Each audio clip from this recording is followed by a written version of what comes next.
శ్రీ మహాగణాధిపతయే నమః. భారతీ శంకరపీఠం భక్తులకు, అశేష ప్రేక్షకులకు శుభాభివందనాలు, శుభాశీస్సులు.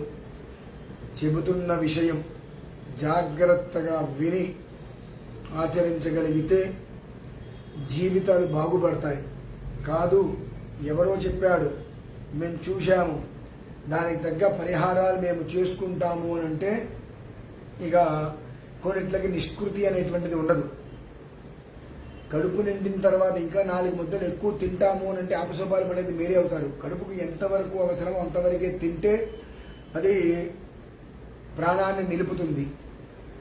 మనకు నచ్చిన పదార్థము కదా ఇష్టం వచ్చినట్టు తింటాము అంటే ఆపసోపాలు పడి చాలా ఇబ్బందులు పడి అగచాటుపడి హాస్పిటల్ పాలవాల్సిన పరిస్థితి వస్తుంది.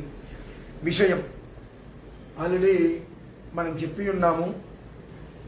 సూర్యగ్రహణం గురించి, లేని గ్రహణం గురించి మన భారతదేశంలో ఎక్కడా కూడా పాక్షికంగా కాదు కదా, ఏ రకంగానూ కూడా గ్రహణ ఛాయ కూడా మనకు లేదు.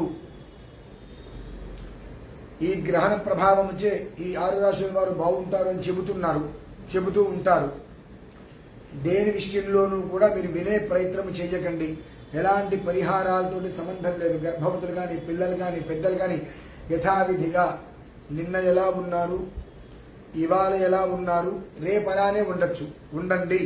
అంతేగాని ఏదో గ్రహణం ఉంది కాబట్టి దాని యొక్క ప్రభావం ఇలా ఉంది అనేటువంటి విషయంలో తొందరపాటు చర్యలు మాత్రం మానుకోవలసిందిగా మీ అందరికీ కూడా హెచ్చరికగా చెబుతున్నాను.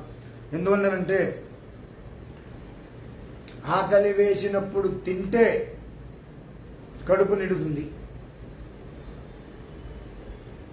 ఉన్నది కదా అని తింటే పర్లేదు. అట్లా కాకుండా ఇక ఇవాళ ఉదయం ఉండడం రేపు రాత్రికి నేను తింటానంటే మన ప్రాణాలు హరించుకుపోతాయి, హాస్పిటల్ పాల్గొవాల్సి వస్తుంది. జాగ్రత్త.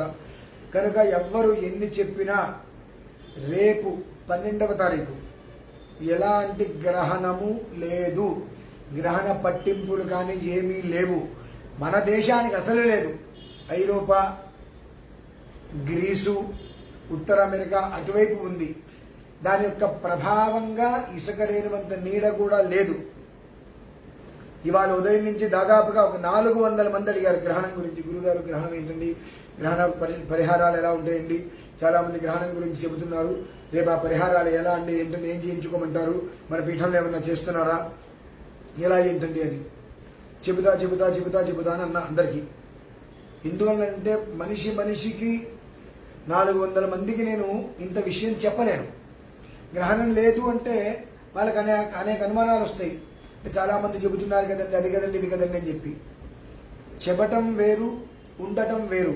ఉన్నది చెప్పటం వేరు, లేనిది చెప్పటం వేరు. కనుక రేపు 12వ తారీఖు గ్రహణం సూర్యగ్రహణం అని చెప్పి సోషల్ మీడియాలో బాగా ఊదరగొడుతున్నారు విపరీతంగా.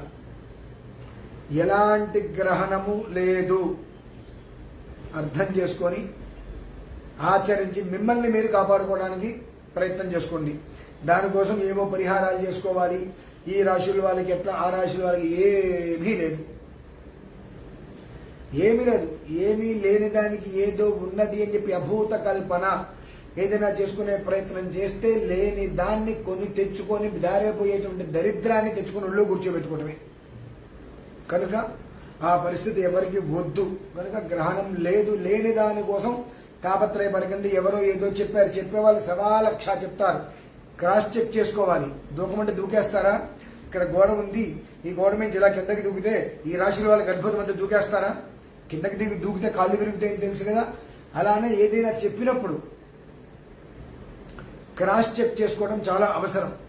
కనుక లేని దాని గురించి ఎవరు చెప్పినప్పటికీ కూడా ఏదో అభూత కల్పన, మసిపూసి మారడిగా చేయటమే. కాబట్టి లేదు లేదు లేదు దాని గురించి మీరు అసలు మర్చిపోండి. మీ యథావిధిగా నిత్య జీవిత విధానంలో ఎలా మీరు ప్రతినిత్యాన్ని అనుసరించుకుంటూ వెళ్తున్నారు అలానే మీ జీవితాన్ని నడిపించండి. మినహాయిస్తే కొత్తగా ఏదో ప్రయత్నం చేయాలి, మా రాశిది, మా రాశి గురించి ఏదో చెప్పారు, దానికి మేము ఏదో పరిహారం చేసుకోవాలి అని అనుకుంటే కాలే కట్టెను తెచ్చుకుని ఒళ్ళో పెట్టుకున్నట్టే. తస్మాత్ జాగ్రత్త. ఏ పరిస్థితుల్లోనూ కూడా రేపు సూర్యగ్రహణం కానీ దాని యొక్క ప్రభావం కానీ మన భారతదేశ పరిసరాలలో ఎక్కడా లేదు లేదు నాస్తి నాస్తి. జాగ్రత్త. సర్వే జనాః సుఖినో భవంతు. స్వస్తి.